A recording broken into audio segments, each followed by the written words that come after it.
Assalamualaikum warahmatullahi wabarakatuh. Perkenalkan, nama saya Baintaro, NIM 212410102023. Di sini saya akan menjawab studi kasus 2, yaitu tentang bengkel.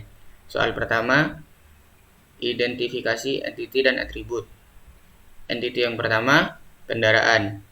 Kategorinya benda nyata. Deskripsi, menyimpan data tentang kendaraan yang diservis di bengkel. Alasannya, dicatat untuk mengetahui kendaraan apa saja yang akan diservis ke bengkel. Atributnya mekanik ID. 2. Merek. 3. Nomor polisi. 4. Warna. 5. Tahun. Keterangannya, kendaraan yang masuk ke bengkel harus dicatat. Ketika terjadi penyervisan atau penambahan spare part, barangnya juga harus dicatat, sehingga kendaraan yang terkait dengan bisnis proses perlu dicatat juga. Yang kedua, entiti bengkel. Kategorinya benda nyata.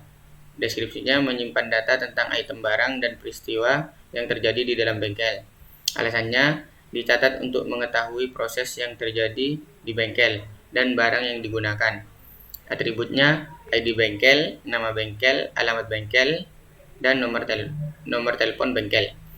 Keterangannya, ketika mencatat sebuah bengkel, perlu dicatat ID bengkelnya dan nama dari bengkel tersebut untuk mengetahui di mana tempat dilakukannya proses servis.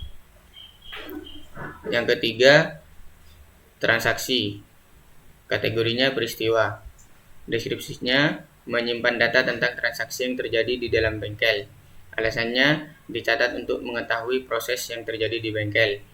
Atributnya nomor faktur, tanggal, dan total. Keterangan ketika terjadi pembelian barang dan total harus dicatat, sehingga peristiwa terkait dengan bisnis proses perlu dicatat. Yang selanjutnya, entity spare part. Kategori benda nyata.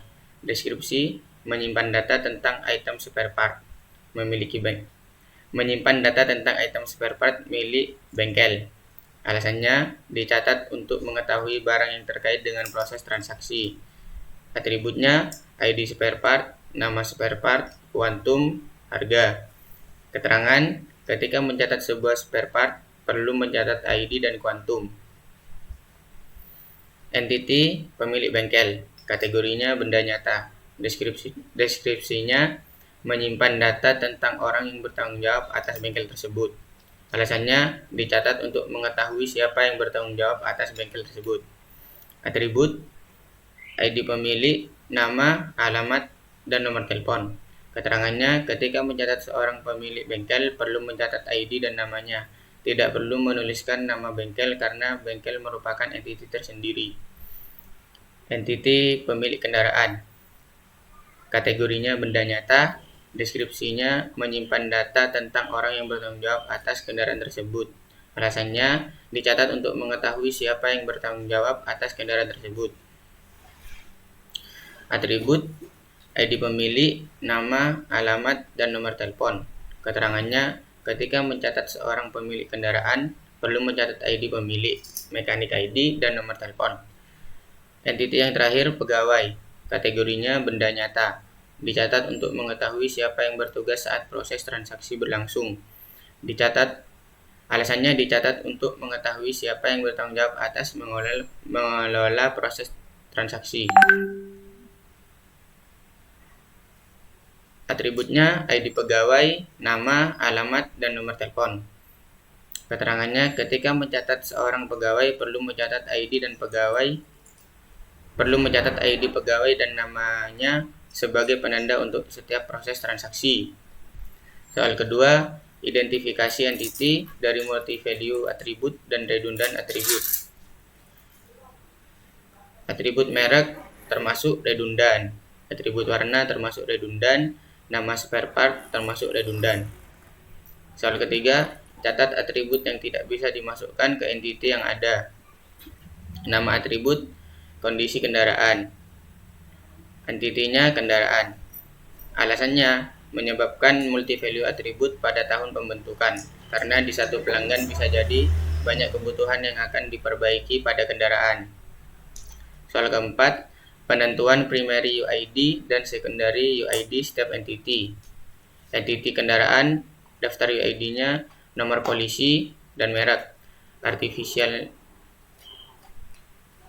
entity kendaraan, daftar UID-nya nomor polisi, natural, primary. Yang kedua, merek pada kendaraan, natural, secondary. Entity bengkel, daftar UID-nya ada dua, ID bengkel dan nama. ID bengkel, natural, secondary. Nama, natural, secondary. Entity transaksi, daftar UID-nya ada dua, nomor faktur dan tanggal. Sama-sama artifisial. Namun yang nomor faktur primary, yang tanggal secondary. Spare part, daftar UID-nya ada dua, ID spare part sama nama. Nomor faktur artifisial primary, tanggalnya artifisial secondary. Spare part memiliki dua, ID spare part dan nama. Spare part artifisial dan primary. Nama, natural, dan secondary. Entity pemilik bengkel ada dua, ID pemilik dan nama. ID pemilik artifisial dan primary. Nama, natural, dan secondary. Pemilik kendaraan ada dua UID, ID pemilik dan nama. ID pemilik artifisial dan primary. Nama, natural, dan secondary. Pegawai memiliki UID 2, ID pegawai dan nama, sama-sama natural. Namun yang ID pegawai termasuk primary, UID yang nama termasuk secondary. Soal kelima, identifikasi relationship antar entity bengkel dengan pemilik bengkel. Yang bengkel dengan pegawai, bengkel dengan pemilik kendaraan, bengkel dengan spare part. Terus pemilik bengkel tidak ada relationship. Pegawai memiliki relationship dengan transaksi. Karena pegawai ketika ingin membayar harus ke kasir. Kan di situ terjadi transaksi. Pemilik kendaraan dengan kendaraan. Sudah tentu pemilik kendaraan akan relationship dengan kendaraan karena kendaraannya sendiri. Pemilik kendaraan dengan transaksi juga. Karena pemilik kendaraan akan membayar ke tempat kasir. Kendaraan dengan spare part. Karena kendaraan yang bagiannya rusak akan diganti dengan spare part yang baru. Spare part dengan transaksi itu relationship karena suku cadangnya akan dihitung harganya di tempat transaksi. Mungkin itu saja dari saya. Sekian, terima kasih. Assalamualaikum warahmatullahi wabarakatuh.